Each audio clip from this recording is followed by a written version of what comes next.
দেখুন, আমার ভাইয়ের এইভাবে মাথা হাত দিয়ে বসে থাকার কারণ হলো ও ওর কলেজের সমস্ত ইম্পর্টেন্ট নোটস ফোনে রেখে দিয়েছিল আর ফোনটা হারিয়ে গেছে। সেই ইম্পর্টেন্ট নোটগুলো কিন্তু আর খুঁজে পাওয়া যাচ্ছে না। যদি সেম জিনিস আপনাদের সঙ্গেও হয়ে থাকে, তবে আমার কাছে কিন্তু একটা ছোট্ট ট্রিক্স আছে। এটা করলেই কিন্তু আপনার সমস্ত ইম্পর্টেন্ট নোটস আপনারা কিন্তু ফোনেও রেখে দিতে পারবেন। আপনার ফোন যদি হারিয়েও যায়, তাও কিন্তু আপনার নোটসগুলো সেই নতুন ফোনে আবার নিয়ে চলে আসতে পারবেন। কিন্তু এই সমস্ত জিনিসটা হবে কীভাবে জানতে গেলে কিন্তু ভিডিওটি শেষ পর্যন্ত দেখুন আর প্রসেসগুলো একদম সেভ করে নিন। দেখুন, এই জন্য কিন্তু শুরুতেই আপনাকে চলে যেতে হবে প্লে স্টোর বা অ্যাপ স্টোরে গিয়ে। অ্যাপ স্টোরে গিয়ে ক্লিক করে এখানে লিখে দিন নোটস।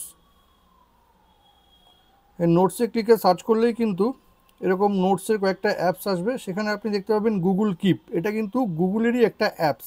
এটাকে আপনাকে ইনস্টল করে নিতে হবে। এই দেখুন, আমি ইনস্টল করে দিয়েছি। ইনস্টল করে নেওয়ার সময় কিন্তু আপনার মেল আইডিটা চাবে, সেখানে কিন্তু অবশ্যই আপনার মেল আইডিটা দিয়ে দিতে হবে। মেল আইডি দিয়ে ইনস্টল করতে হবে।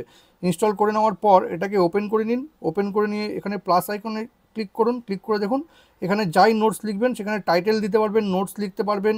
এখানে আরও কিছু অপশন আছে, যেমন ব্যাকগ্রাউন্ড ঠিক করতে পারবেন, কালারিং করতে পারবেন। সব কিছু কিন্তু করে এখানে আপনাকে নোটসটা জাস্ট সেভ করে দিতে হবে। সেভ করে দিলে কী হবে, আপনার ফোনটা যদি হারিয়েও যায়, আপনি যদি নতুন ফোন কেনেন, নতুন ফোনে কিন্তু আপনি এই অ্যাপসটাকে ইনস্টল করে নেবেন আপনার মেল আইডি দিয়ে, তবে কিন্তু সব নোটস আবার সেই অ্যাপসে চলে আসবে। দেখ, এবারকার মতন যা হারিয়ে গেছে, নতুন থেকে কিন্তু এই অ্যাপসটা অবশ্যই ইনস্টল করে রাখবি। আর আপনারাও যারা আমার ভিডিও দেখছেন তারাও কিন্তু এই অ্যাপসটা অবশ্যই ইনস্টল করে রাখবেন, কারণ এটা কিন্তু খুব কাজের অ্যাপ। আর এরকম নতুন নতুন ইনফরমেটিভ ভিডিও পেতে প্লিজ সাবস্ক্রাইব আমার চ্যানেল সাবজেক্ট সম্রাটকে। Thank you.